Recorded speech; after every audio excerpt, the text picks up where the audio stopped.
According to the Muslim belief and Islamic scholarly accounts, the revelation of the Quran to the Islamic prophet Muhammad began in 610 AD. This is when we first hear of the God Allah and worshipping to him. But what many people don't know is that Allah is actually connected to Satan, Baal, as well as the coming Antichrist.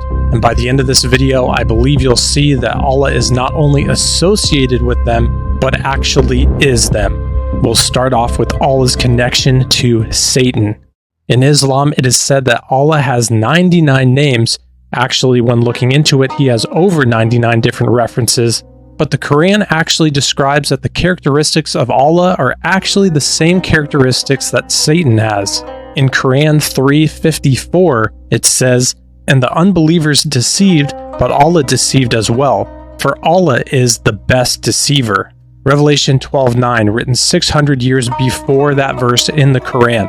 "And the great dragon was cast out, that serpent of old called the devil and Satan, who deceives the whole world. He was cast to the earth, and his angels were cast out with him." This other verse in the Quran tells us that Allah is great at misguiding people. CIRA 14:4, "And we never met a messenger save with the language of his folk, that he might make the messenger clear for them. Then Allah sendeth whom he will astray, and guideth whom he will. He is the mighty and wise."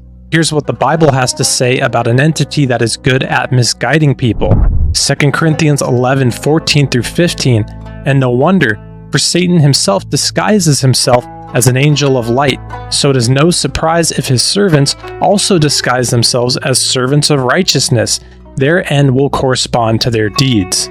If Allah is out there misguiding people, then he's tempting them away from the truth.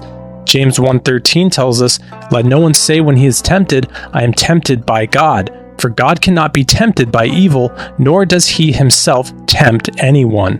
Now we'll look at how Allah's name written in Arabic actually looks exactly like how in Greek it's told to us the number 666 is the mark of the beast, as well as the Codex Vaticanus tells us of this mark.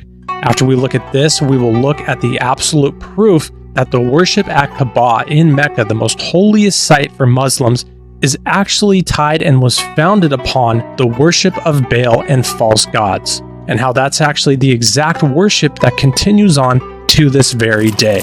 When I first saw the Codex Vaticanus, I was literally shocked because I could read the text.